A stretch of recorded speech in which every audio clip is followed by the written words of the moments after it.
Hip या knee replacement surgery के बाद कॉम्प्लिकेशंस क्या क्या होती हैं इसके बारे में हमने बहुत वीडियोस बनाए हैं, पर आज का वीडियो डेडिकेटेड है infection after joint replacement surgery, यानी कि आपके घुटने की या कूल्हे की सर्जरी में पस पड़ जाना, उसमें इन्फेक्शन हो जाना। तो फ्रेंड्स, इस वीडियो में मैं आपको बताने वाला हूं कि कौन जिम्मेदार होता है अगर जॉइंट रिप्लेसमेंट सर्जरी में इन्फेक्शन हो जाए। तो सर्जन रिलेटेड लेके चलते हैं। सबसे पहले, अगर आपकी सर्जिकल टेक्निक अच्छी है, आप मसल्स को मिनिमम डैमेज करते हो, तो इन्फेक्शन का चांस रिड्यूस होता है। नंबर 2, आप जो सर्जरी करते समय कितना टाइम लगाते हो सर्जरी को करने में। जितना ज्यादा टाइम लगता है सर्जरी को करने में, उतना टाइम आपकी बॉडी ओपन रहती है और वो एक्सटर्नल एटमॉस्फेयर से, एनवायरनमेंट से टच में रहती है। जितना हमारा कॉन्टैक्ट पीरियड बाहर की हवा से, बाहर के एटमॉस्फेयर से कम होगा, उतना हमारा इन्फेक्शन होने का चांस कम होता है। So surgical time is also very important. Number 3, hospital setup कि ऑपरेशन थिएटर कैसा है। आप जहां ऑपरेशन करा रहे हो, जहां पर भी हम सर्जरी करते हैं, वहां पे एक क्लीन ऑपरेशन थिएटर होना चाहिए, जिसमें कि लैमिनार एयर फ्लो होता है। लैमिनार एयर फ्लो से मतलब होता है उसमें ऊपर से हवा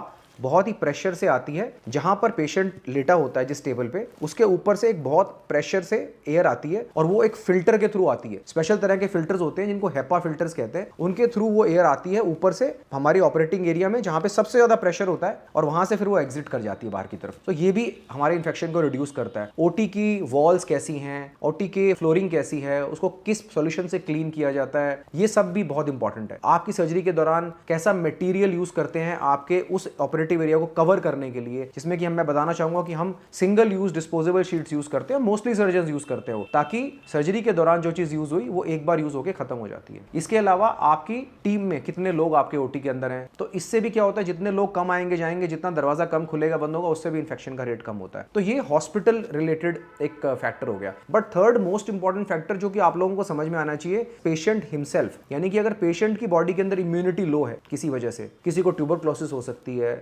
जिसके लिए हम उनका हिप रिप्लेसमेंट कर रहे हैं, या किसी की बॉडी में वैसे ही इम्यूनिटी लो हो सकती है, कुछ लोग स्टेरॉइड्स पे होते हैं, कुछ लोग ने स्टेरॉइड्स खाए होते हैं रिसेंट पास्ट में, तो उससे भी हमारी बॉडी इम्यूनिटी लो होती है और उन पेशेंट्स को इन्फेक्शन का चांस थोड़ा सा ज्यादा हो जाता है नॉर्मल इंडिविजुअल्स के मुकाबले। आमतौर पर करीबन 1% इन्फेक्शन का चांस है हिप रिप्लेसमेंट सर्जरी में, अगर सारी प्रिकॉशंस ली जाए तब भी। वो इसीलिए कि पेशेंट रिलेटेड फैक्टर्स चेंज होते रहते हैं। कुछ लोगों को यूरिन में इन्फेक्शन हो सकता है, तो इसको प्रिवेंट करने के लिए हम हर पेशेंट का यूरिन टेस्ट करते हैं सर्जरी से पहले। कुछ लोगों को चेस्ट में इन्फेक्शन हो सकता है, अगर किसी को चेस्ट में इन्फेक्शन है, बहुत समय से खांसी है, उसमें अगर बलगम आता है, तो हम पहले उसको ट्रीट करते हैं और सर्जरी को पोस्टपोन करते हैं। किसी को दांत में इन्फेक्शन है, तो भी हम बोलते हैं कि अपने डेंटिस्ट से जाके मिलो, अपने दांत का इन्फेक्शन ट्रीट करो, बाद में हमारे पास आना। तो ऐसे करके मल्टीपल चीजें होती हैं। आपके ऑपरेशन के एरिया में कोई फोड़ा फुंसी नहीं होना चाहिए। तो इन सब चीजों से हम पेशेंट रिलेटेड फैक्टर्स को कम करने की कोशिश करते हैं, बट फिर भी कुछ बीमारियां ही ऐसी होती हैं जिसमें पेशेंट की इम्यूनिटी लो होती है, जैसा कि मैंने मेंशन किया, रूमेटॉइड आर्थराइटिस। तो ऐसी बीमारियों में इन्फेक्शन का चांस बढ़ता है। सो आई होप इस वीडियो को देखने के बाद आपको समझा होगा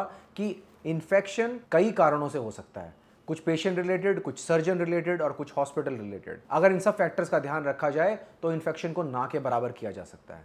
फ्रेंड्स, आई होप इस वीडियो के जरिए मैं आपको infection in joint replacement surgery के बारे में सिंपल भाषा में समझा पाया और आपको इस वीडियो से बहुत अच्छी नॉलेज मिली। Thank you so much for watching.